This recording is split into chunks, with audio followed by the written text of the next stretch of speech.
I want people to understand this ordeal. It's taken a toll on both of us. Casey Anthony's parents respond after 15 years of allegations. I've gotten blamed for something I didn't do, and it tears me up inside. This can change our life. This is serious. This is their final response. The test is about to begin. Please remain still. Casey Anthony's parents, the lie detector test. Watch now, only on A&E, and watch next day on the A&E app. Luxury is meant to be livable. Discover the new leather collection at Ashley with premium quality leather sofas, recliners, and more, all built to last. No matter how many spills, scuffs, or pet-related mishaps come its way, the leather collection at Ashley is made with the durability you need for the whole family. Shop the new leather collection at Ashley and find chairs starting at $499.99 and sofas at $599.99. Ashley, for the love of home. To get the Crime Writers on Aftershow right now, go to patreon.com/partnersincrimemedia. I'm Rebecca Lavoie, and this is Crime Writers On.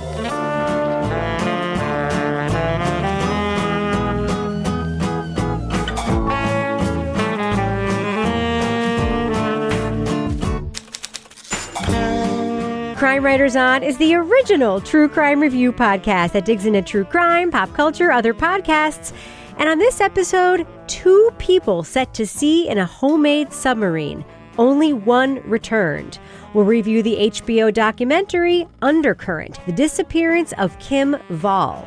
Joining me to get that done and more is true crime author, TV journalist, and host of the These Are Their Stories podcast, my husband, love of my life, and caretaker in this week of illness, Kevin Flynn. Hello, Kevin. How's your sinuses, Rebecca? Well, I can finally stand up without falling over. And I can finally hear out of both of my ears. Did all that cocaine help clear up the nasal passages?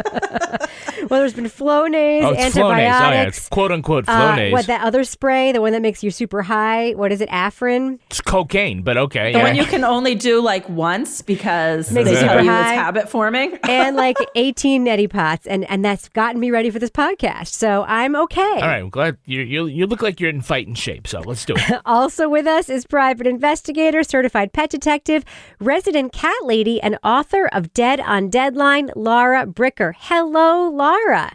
Good evening, Rebecca. Welcome back. And finally, our captain of all things cynical, author of the City Trilogy of novels, host of Strange Arrivals, and our Patreon Deep Dive Book Club podcasts, the world-traveling Toby Ball. Hello, Toby. Bonjour, Rebecca. Oh, we picked up some French out there. Yep. We did. Did you pick up any, like, Scottish brogue or anything while you were over there? No.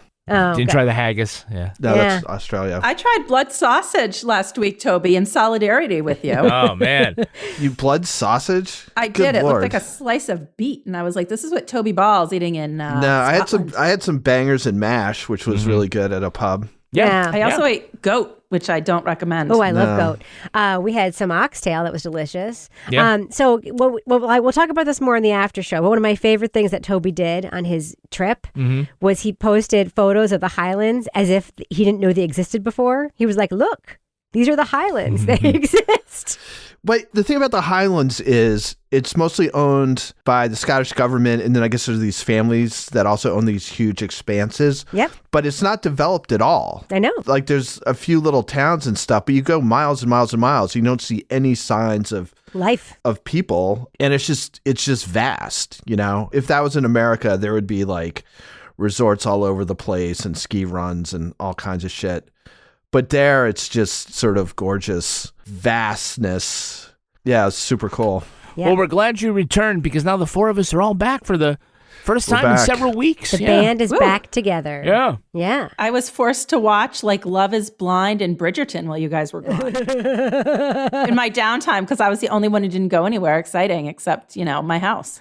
Well, we got a lot of good stuff, I think, in the next couple of weeks. A lot of watching coming up.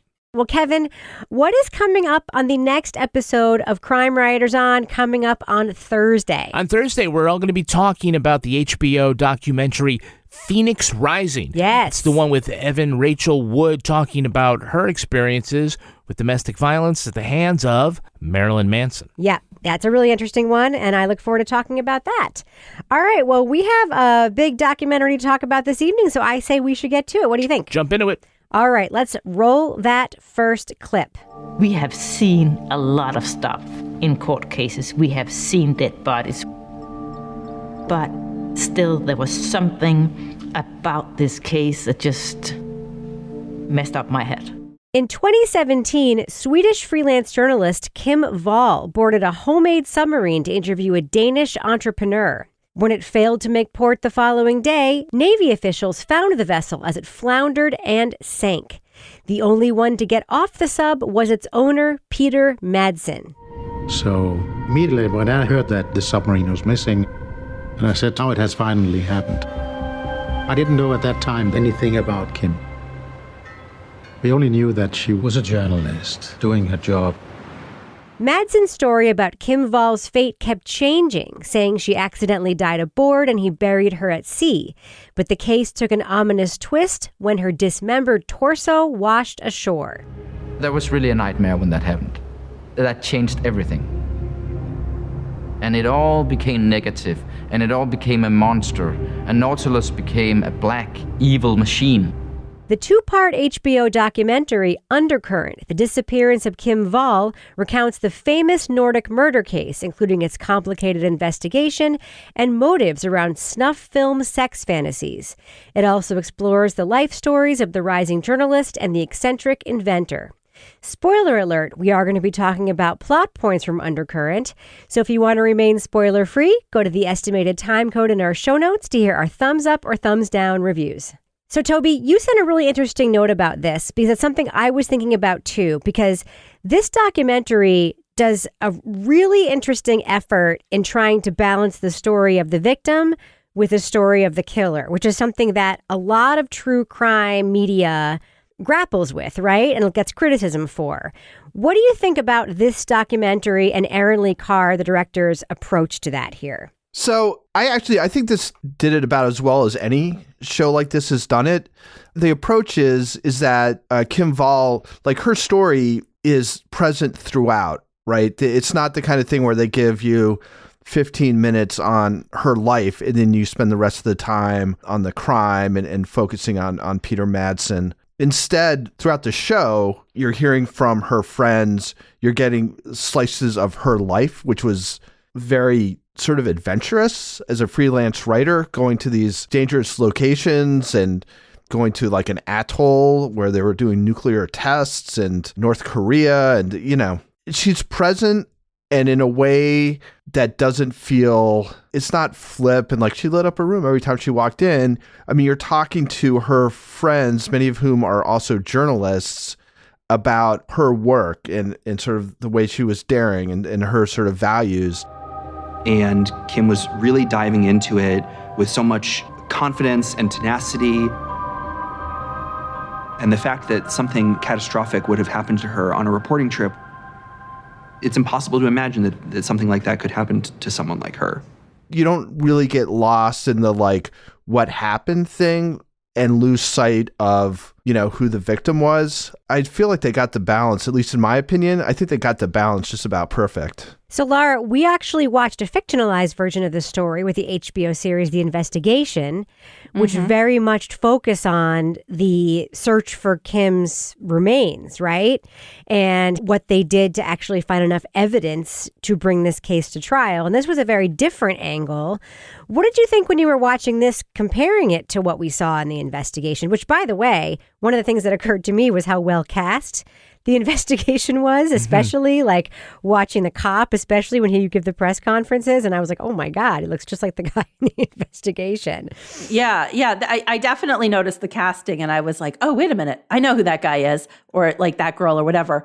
You know, I think the thing with The Investigation is that it was like so painfully slow. You know, I remember like the scene with like the dog and the dinghy boat and they were always out circling. But I feel like that particular portrayal of the story really, really gave you an appreciation, or at least gave me an appreciation for like this perseverance of the investigators in this case. Because, I mean, you're like, oh my gosh, are they ever going to find this poor lady's remains? Because it just went on and on and on. So I think this being two parts was definitely the right length. Like, you know, part one is like Kim Wall and like how she goes missing in this crazy submarine. And part two is like the trial. And I liked that it was more condensed and it moved along quicker, but I also felt like I did lose the part where you realize that this was not like an open and shut case, that there was a lot more that went into this than you captured in these 2 episodes, but that wasn't really the purpose of this one. So, I mean, for me, I was like, geez, I wish there was a way to convey. I mean, they did have the guy who was talking about the tides or whatever that came in that was the tidal expert. But, this was definitely much more about Kim and then much more about wackadoo Peter Madsen, the Elon Musk of the homemade submarine world or whatever. But, I wish there was a way to kind of strike a balance between the two, because I think that even though we already had the portrayal of that investigation, it's something that was just so tremendous in the way that they finally found her body that I wish that part hadn't been lost in this adaptation of this. What do you think about that, Kevin? Yeah, I mean, I think there are things that we missed from both the investigation and from Undercurrent. I mean, we saw the investigation first. They made the choice dramatically not to identify the suspect, which was very unusual. I mean, they just called him the suspect. They didn't use his name. They didn't really talk about him at all. It was kind of an activist statement, like, we're not going to give credence or attention to the killer. But what we missed out there was all this detail about this killer was no average person in the community. Peter Madsen is like Elon Musk. It's like Elon Musk killing somebody on a SpaceX rocket. Yeah, who he was important. He's a kind of crazy inventor that builds submarines and rockets and was just funny to follow. I mean, why build a submarine? Why build a rocket? But he did. It may have been suitable for a Nordic audience to sort of go over that because they already know, but it's important missing context for us.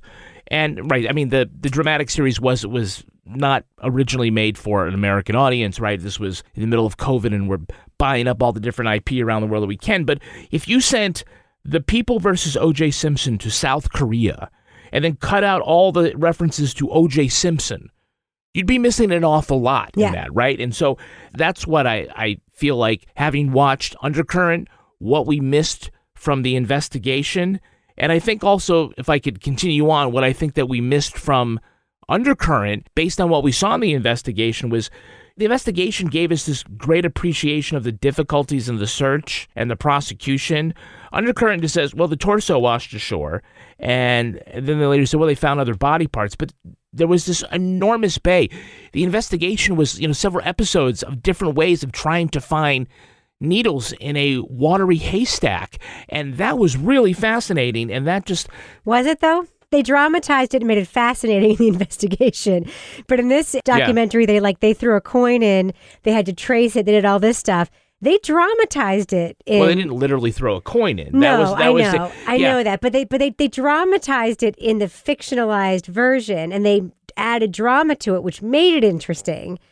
But let's be real, we were watching a boat go back and forth for a really long time. The acting was great, and the dramatization of it was great. The third thing, then in reality, the thing that they showed was that you were using cadaver-sniffing dogs. But then when they found gases, they had to calculate where back in the tides those gases may have been coming from. And it took weeks and weeks and weeks and weeks. Right, but then footage of that. That just went zoom. Okay, now we're right into it. So I felt like knowing both things, I think in a perfect world, I think an American audience would have watched the Undercurrent first and then watched the investigation, a broader, deeper dive into a certain part of that. Plus they sort of just, in the investigation, they skipped right over the trial, and we got so much about, the sensationalism of the trial. Anyway, it's context that maybe a Nordic audience would already know. I felt like between the two of them, there were deficiencies, and in that way, they complemented each other by covering those. That's what I felt too. I felt like they were companion pieces, right? Yeah. Because the one thing I kept thinking is that, if in this Aaron Lee Carr documentary, they tried to do the days and days and days of dogs sitting on a boat, they didn't actually have footage of that, right? No, but they didn't even mention that, But it would have to be recreations of dogs sitting on a boat. That could have been made for really shitty documentary scenes, and we could all be sitting here making fun of it. Well, we don't know what the actual B-roll is, right? I understand that, but we've criticized so many Netflix documentaries for being way too fucking long for doing exactly that same stuff, right?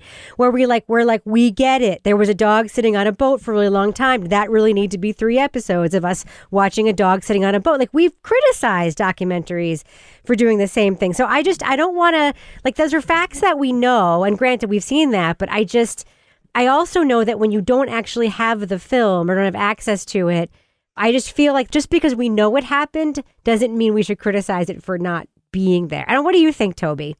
Well, I kind of feel like the two things are after such different outcomes in that it really seemed to me that the investigation was really about the Danish bureaucracy, right? And like how the organization sort of grinds and eventually comes up with a solution, but that it's not, moments of like genius or whatever, that it's this sort of institutional effort that through throwing resource at it eventually gets a result. And that seemed to me to be like sort of the main theme. Whereas this is really, I think, the story of like two people and they intersect in that Madsen murders Wall. But it's actually sort of what the investigation left out, which is the personalities of the people who are sort of most intimately involved. I didn't really feel like my understanding of what they're trying to get across in the documentary was in any way affected by the fact that we didn't find out more about the tediousness of the search for the body underwater. And then I think if they had started going down that road with more about Madsen, I mean, he's such a weird character. Yeah. That I think you've got to commit one way or the other. Like if you're going to suddenly bring him in as like a presence in the investigation, it's going to be a big freaking presence, right? It can't just be a little thing. It's like this guy is like very unusual in a bunch of different ways, both good and bad, I guess. I mean, weird. I guess weird and bad more than good and bad. So anyway, I hear what you're saying. I think the idea that they're companion pieces is good. And I think you're right about ideally you do it in the opposite order than we did. I want people to understand this ordeal. It's taken a toll on both of us. Casey Anthony's parents respond after 15 years of allegations. I've gotten blamed for something I didn't do, and it tears me up inside. This can change our life. This is serious. This is their final response. The test is about to begin. Please remain still. Casey Anthony's parents, the lie detector test. Watch now, only on A&E. And watch next day on the A&E app. The friendship is sharing deal. Because I want one of your McNuggets. And I need some of your Quarter Pounder. There's a deal for everyone at McDonald's. Get one favorite like 10-piece chicken McNuggets, a Quarter Pounder, or a Big Mac and get another for just $1. Price and participation may vary. Valid for item of equal or lesser value. Luxury is meant to be livable. Discover the new leather collection at Ashley with premium quality leather sofas, recliners, and more, all built to last. No matter how many spills, scuffs, or pet-related mishaps come its way, the leather collection at Ashley is made with the durability you need for the whole family. Shop the new leather collection at Ashley and find chairs starting at $499.99 and sofas at $599.99. Ashley, for the love of home. So how about we surface for a minute, like come up from the surface? Okay. Like a submarine? That's not distasteful at all. Before we sink back down, we will talk about some business. Okay, it's the business section. So coming up on Patreon tonight, we have the return of the Crime Writers on After Show. 4 of us are here. Gang's back together. We're going to be talking about the exciting global adventures that we had. We hit all these different continents. Toby Ball in Europe, the Flynn Boys in the Caribbean. Yep. Laura Bricker just tooting around town, so we're going to get caught up on all of that. We're talking about the listener who recognized you by face. I know, right? Ooh. In another country? This face. Weird. Everybody check out this face. What, in the islands? In a pool. In a pool. She recognized Really? Kevin by face. Amazing. I recognize Kevin because of his face. Because when he's recording without pants in Studio C and he's in a swimming pool, I suddenly knew it was him. Yeah, I was Winnie the Poohing it in the poo. Also coming up on Patreon this week, Toby is going to be recording the next Deep Dive Book Club. The book is called The Library Book. That's Thursday night, Toby, for the live recording. Who's our guests? It's another fine group of Deep Dive veterans. We've got Janet Varney, Sarah D. Bunting, and Shiloh Cantonese. Is it like Dr. Shiloh? Dr. Shiloh from LA Not So Confidential. All-star panel. Yeah, great yeah, panel. It's going to be awesome. Yeah, I'm excited about this group and talking about this uneven book. I hope you've read the book, Toby. Yes, I have read the book. I think he just tipped his hand a little bit there. Uneven. So lastly, we want to tell folks to sign up now for this week's Crime Writers On newsletter. Go to crimewriterson.com. We'll send you a free newsletter on Thursdays, bringing you all the great stuff, Crime Writers On, behind the scenes, our cat of the week, different wonderful things, and we promise we will sell your email only to aluminum siding salesmen who promise to call at night. Want to hear a fun fact about our newsletter? What's that? It has a 65% open rate. That's great. Do you know that the average open rate for a newsletter is 20%? I also have bad news. We have so many people now, we got bumped up to the next level. So we're paying more. We're paying a whole lot more, yeah. So anyway. Taking that out of our commission. Less than the checks this week, guys. And thus ends the business Wait, section. Kevin, there's something important. What? How do people sign up to get all the Patreon content? You need to tell people how to do that. I didn't tell them that? No. Like at the beginning of every goddamn episode, That's right. it How says, do you get it? You go to patreon.com/Partners in Crime Media. And thus ends. Thus now ends the business section.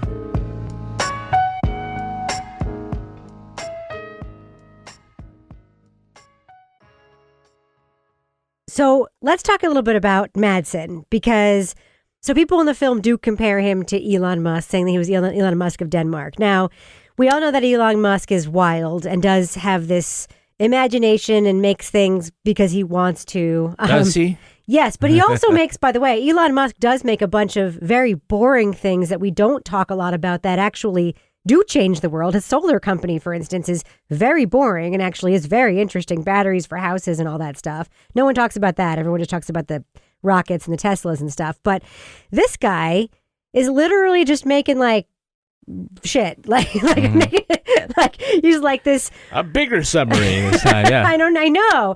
But he's also a polymath, right? He also does music and all this other stuff. Sits in his workshop with all the saws hanging in the background. But it clearly seems like he did plan to take a woman on his submarine and murder her, right? That seems to have been something that he planned to do, and Kim ended up being the unfortunate victim. Laura, what do you make of this? He literally came out of the submarine with blood on his face and gave an interview. I'm not making light of it, but that is what happened. Well, it's just astounding, when you see this and, you think, again, he's a larger-than-life character there. He's this eccentric entrepreneur, and he's so confident that he apparently thinks, hey, I can come out and just because he told however many different stories with blood on me and nobody's going to do anything to me. I guess I just had a hard time really believing that there aren't other victims or other crimes that he's committed, because you don't just go from hey, I'm building a weird submarine to hey, I'm going to dismember somebody and dump her overboard on a submarine without anything in between, Mm-hmm. But I thought it was interesting. We had that woman who dated him at one point, a ex, and she was oh, this is not the Peter I know. And I'm really? Because it's kind of a leap. I mean, that's not an ordinary kind of crime. But I think there was so many pieces at play here, from just how he was regarded in the country for what he was doing to just how he carried himself, and this attitude of his of, maybe that he was Teflon in terms of, I can do this and tell whatever story I want and nothing is going to happen to me because of who I am. It was pretty amazing. So I would be curious to know going forward if more comes out about him, and because you always see that an escalation when you have somebody that's committing a violent crime. Yeah. And I want to know more about that escalation in his life and what else we might find out as people become more comfortable and maybe come forward with information. Well, it was pretty creepy, Toby, was it not, that he was raised by a Nazi? Yeah, it doesn't sound like he had a great childhood. Yeah. I mean, you don't really learn a whole lot about it other than his characterization of what would you think it was if to be raised by a prison camp guard. And then those pictures of the family were a little haunting. Yeah. So, I mean, again, they don't dwell on it very much, but you can see, where his upbringing probably left him with some strange thoughts about things or some difficulty making connections. Until you brought it up, I completely forgot that they had audio interviews with the killer. Yes. And it's like, wow, how unremarkable it was. Like, they didn't really use that in a way that moved the story, other than sort of just got dropped in a couple of places. Yeah, because he was weird. He didn't really say much. He didn't say, well, why interview him at all? I'm kind of puzzled at the use of... My theory is he probably didn't say much. So they said on the card that they multiple times. Correct. Here's what I guess. Yeah. My guess is he probably just rambled and didn't say a lot. So he just dropped it in for color. Like, yes, we talked to him and here's some of the creepy shit he said. 'Cause he didn't really have much to say, right? Other than, what do you think of this thing that I'm saying? Right? He didn't really say anything, you know? I'd like to move one step back. You cannot see the crime without seeing what produced it. You need to understand. What was that thing we watched recently with the other guy who had the Nazi in Germany, who also had the horrible Dig child? Deeper. Jesus Christ! It was actually in Germany. Yes. Yes, not a great way to grow up. And then also, Toby, he had those writings about good and evil that were so incredibly chilling too. Like a lot of, it goes beyond toxic masculinity. It's like sociopathy, right? Yeah, it reminded me of a New Yorker article that came out a bunch of years ago about a writer in Poland who wrote a book that was similar to this kind of thing, where it was sort of a meditation on evil and how that works, and sort of described a murder. And then it turned out that the guy actually committed a murder identical to that. So it's similar to this, where it's strange and you wonder what the psychology is of posting publicly. You're sort of wrestling with ideas of evil and living an evil life, and then actually carrying out sort of the end result of this sort of philosophical mumbo jumbo that he's got out there.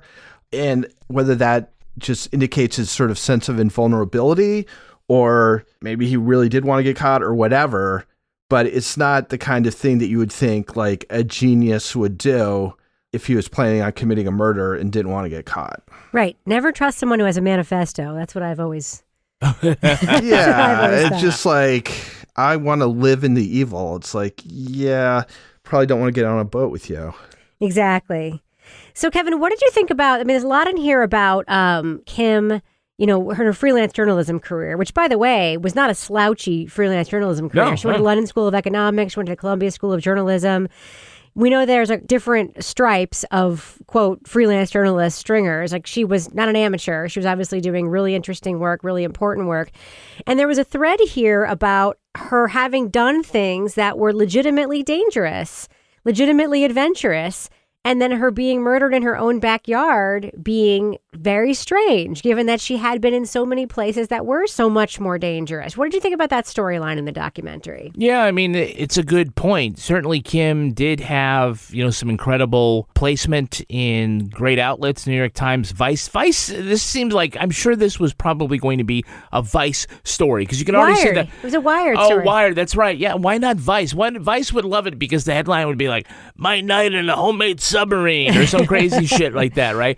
Yeah, those are some, top-notch magazines. So if you're freelancing, it'd be better to be a staff writer. But the list of bylines that they showed, that she had great connections and she was going places that were far-flung and doing interesting stories, not run-of-the-mill stuff, but, some real cutting-edge, some deep-digging stories. And so while she may not have been a famous journalist, I'm sure she was respected in the circles that she was in. And, yeah, does it seem... It's not, you can't call it mundane, but is it ironic that, where it was that she died wasn't in the Philippines or in China or a war zone? That or it a happened nuclear to be, waste site? Yeah, that it happened to be across the bay from, where she grew up. Yeah, perhaps.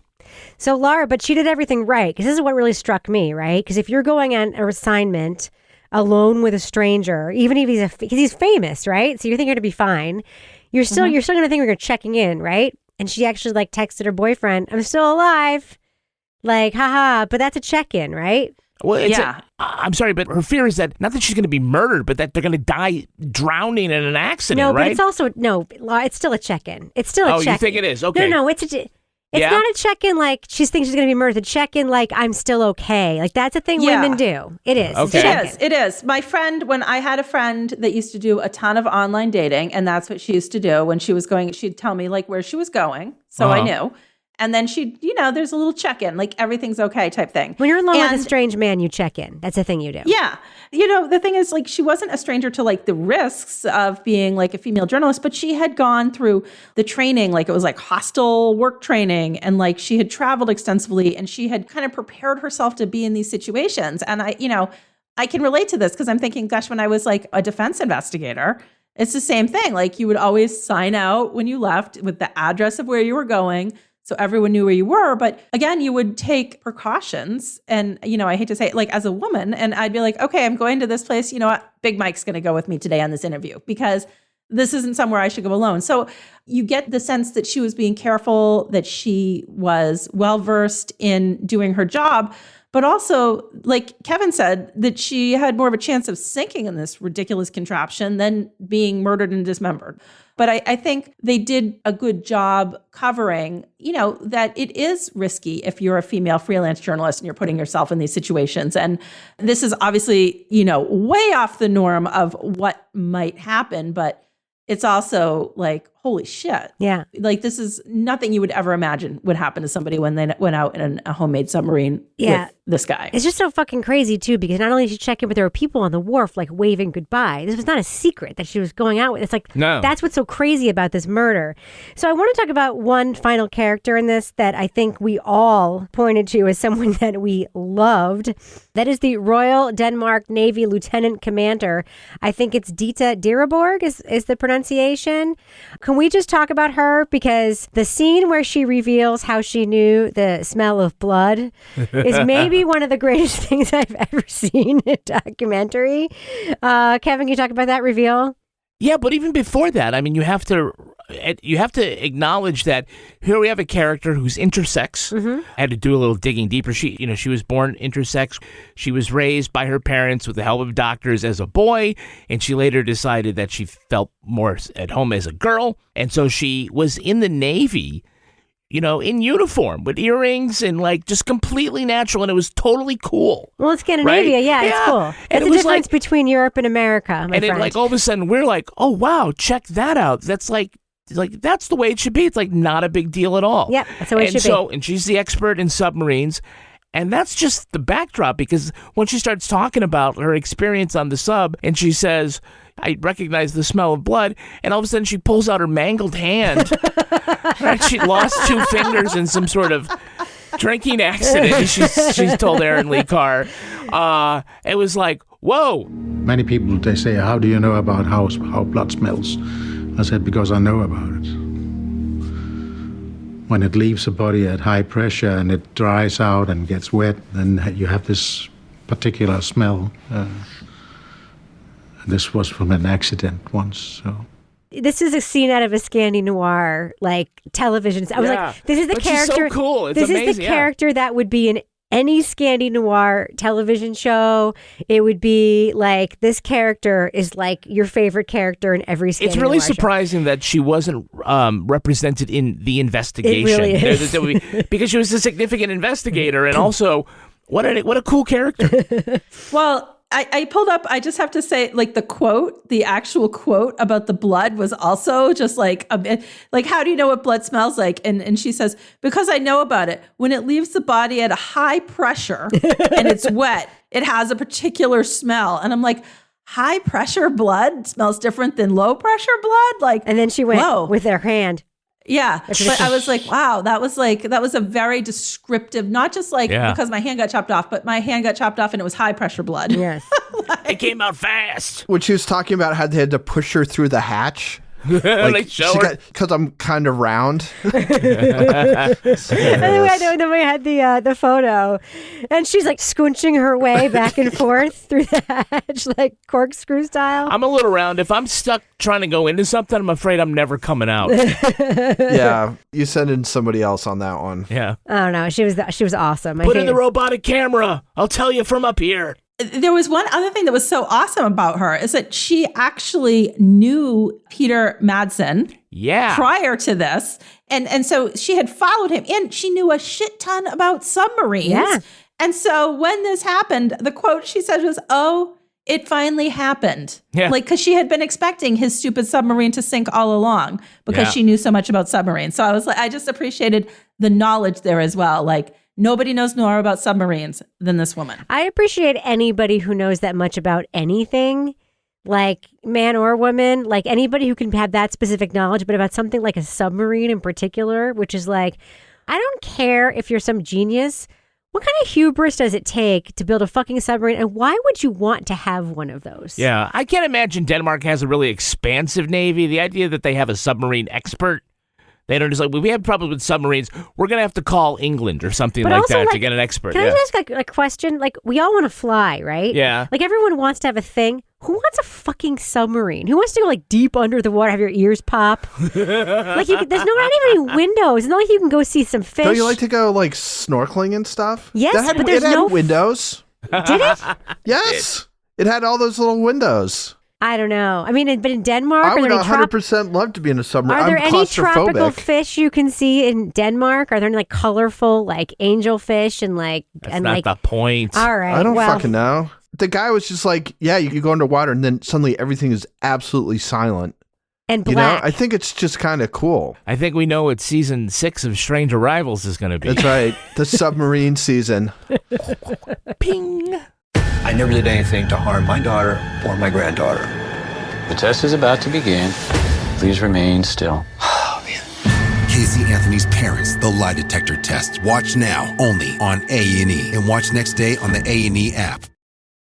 The friendship is sharing deal. Because I want one of your McNuggets. And I need some of your Quarter Pounder. There's a deal for everyone at McDonald's. Get one favorite like 10-piece chicken McNuggets, a Quarter Pounder, or a Big Mac and get another for just $1. Price and participation may vary. Valid for item of equal or lesser value. Luxury is meant to be livable. Discover the new leather collection at Ashley with premium quality leather sofas, recliners, and more, all built to last. No matter how many spills, scuffs, or pet-related mishaps come its way, the leather collection at Ashley is made with the durability you need for the whole family. Shop the new leather collection at Ashley and find chairs starting at $499.99 and sofas at $599.99. Ashley, for the love of home. All right. Well, let's do what we do. Let's let our listeners know, should they check out Undercurrent? The Disappearance of Kim Wall. It's a new documentary on HBO Max. Laura Bricker, what do you think? Thumbs up or thumbs down for Undercurrent? Yeah, I give thumbs up. I like all the Scandinavian crime shows, real and fiction. And I thought this was interesting because we had really gotten a close-up of the investigation in The Investigation, the other show that we watched about this case. But I liked that we really got a sense of Kim, the victim, through this. And we also learned a lot more about Peter, the Denmark version of Elon Musk, and his standing in the country, because they made a very deliberate decision not to name him in the other documentary we watched about this. And I thought that learning more about him and sort of how he was viewed kind of put this all into context in a different way. You know, we've also got some characters in here that were not in the investigation that I think really made this entire documentary. And it's 2 episodes. I binged it one day. It was really interesting. And so I would recommend it. Toby Ball, what do you think? Thumbs up or thumbs down for Undercurrent? Yeah, I liked it too. You know, I think they did a really, really good job of sort of balancing the stories you get about Kim Wall, the victim, and Peter Madsen, the perpetrator. I feel like you get really good portraits of both of them, and they're both compelling characters. I mean, this whole thing like feels like it has like sort of the feel of like airport paperback type thing, because it really is like this sort of intrepid young woman journalist and this evil eccentric genius guy and a murder on a submarine, and they managed to not sensationalize that story, which I think would have been very easy to fall into that. So I don't know. I thought it was really well done. It's certainly not padded at all. It moves along very quickly. So yeah, I give it a good thumbs up. Kevin Flynn. Yeah, I'm giving it a thumbs up. It's a tepid thumbs up for me. I thought it was uneven in places. I did appreciate that they didn't just talk about Kim Wall in the Act 1 eulogy like all the other documentaries do, that they came back to her story again, although I thought that it kind of bounced around between different points of view without much transition. Could have used a beat in between each of those, because all of a sudden, oh, wait, we're talking about this now? Like, it just kind of flew a little too seamlessly into one of the other things, and I found it a little hard to, I'm trying to catch up to where we are. And I also know, based on some other things, that there were parts here that were missing or that could have been explored a little more and would have brought more to this story. But in any event, you can't shut it off. It's a good tale from Aaron Lee Carr, so thumbs up. Man, I really loved this documentary. I'll tell you, I wasn't looking for what wasn't there. I was looking at what was there. I thought it was beautifully made. I thought that it did Kim Wall a great service, and I am not usually a huge fan of true crime stuff that falls over itself to be so victim-centric that it takes away from what actually happened in the story. And I agree with Toby that this documentary did the perfect balance of both of those things. I learned about the perpetrator, I learned about the crime, and it did service to the victim in the right way. I also just want to give a nod to Erin Lee Carr. I mean, we've talked about a lot of her work on this show, and she's somebody that I've gotten to know like a little bit personally because of interviews I've done with her. Listen to her body of work. She directed this. She directed Britney versus Spears, How to Fix a Drug Scandal, I Love You Now Die, The Commonwealth versus Michelle Carter, Thought Crimes, The Case of the Cannibal Cop. This is somebody who's really building up a body, a very interesting body of true crime work across cases, across genres. And this is just a very different story, different take. And I don't know, I thought it was just very sort of moody, beautifully shot, great sort of cast of sources. I don't know. I really, really, really enjoyed this one. So big thumbs up for me for Undercurrent. Now it's time for my favorite part of the podcast, a little something I like to call the crime of the week. A deer walks into a bar, or more specifically, it jumps through a window. It happened in Oshkosh when a herd of deer ran amok in the parking lot outside of Dublin's Irish pub. The white-tailed troublemakers were captured on video, leaping sidewalk barricades and outdoor seating. Then, one of them jumped into the air and right through the plate glass window of the bar. The video cuts out, and the owners have not responded to media requests about what happened to it. It's not uncommon for a deer to prance through a window, especially if it mistakes its reflection for a rival. Other incidents caught on film include interlopers stuck inside homes, elementary schools, and a Walmart. So, panel, what does a deer order to get smashed in an Irish pub? Laura Bricker, what do you think? It's a shot that I've heard of, and it's called the duck fart. And I'll tell you what it has. It's equal parts Kahlua, Bailey's, and Crown Royal. Ew. All right. Okay. Toby Ball, what do you think a deer orders in an Irish pub to get smashed? Jägermeister, of course. Oh, yeah. Kevin Flynn, what do you think? If a deer wants to get smashed, it would order the shepherd's pie. Oh, yeah. Probably. All right. And mashed, yeah. All right. Well, if Laura Bricker, if folks want to get in touch with you and get your recipes for other fine libations they could get at their local pub, how can they find you on Twitter? They can find me at Laura Bricker. And Toby Ball, folks want to see your fine photos of the heathers of the great Scottish Highlands. How can they find you on Twitter? At Toby Ball NH. And Kevin Flynn, if folks want to reach out to you and give you a high five, how can they find you on Twitter? I'm at Kevin P. Flynn. And if you want to follow me on Twitter or Instagram, you can find me at Reb Lavoie. You can also follow the show on Twitter at Crime Writers On, and I encourage you to join our incredible community in our official Crime Writers On Facebook discussion group.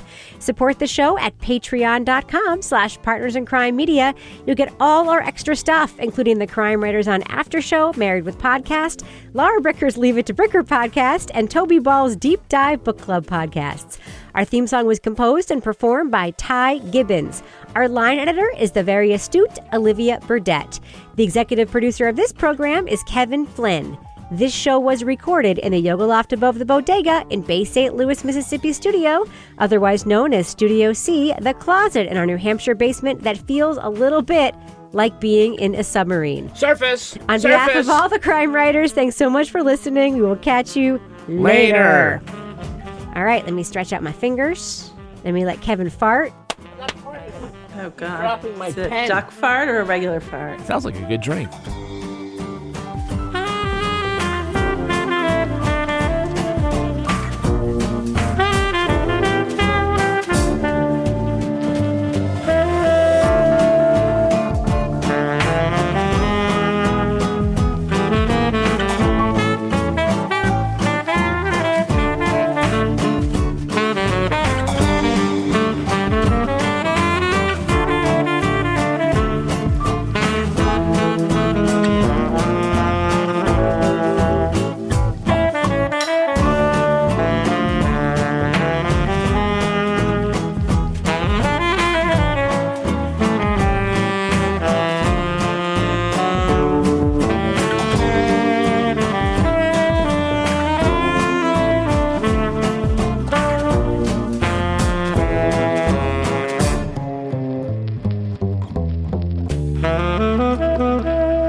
Partners in Crime Media. Luxury is meant to be livable. Discover the new leather collection at Ashley with premium quality leather sofas, recliners, and more, all built to last. No matter how many spills, scuffs, or pet-related mishaps come its way, the leather collection at Ashley is made with the durability you need for the whole family. Shop the new leather collection at Ashley and find chairs starting at $499.99 and sofas at $599.99. Ashley, for the love of home.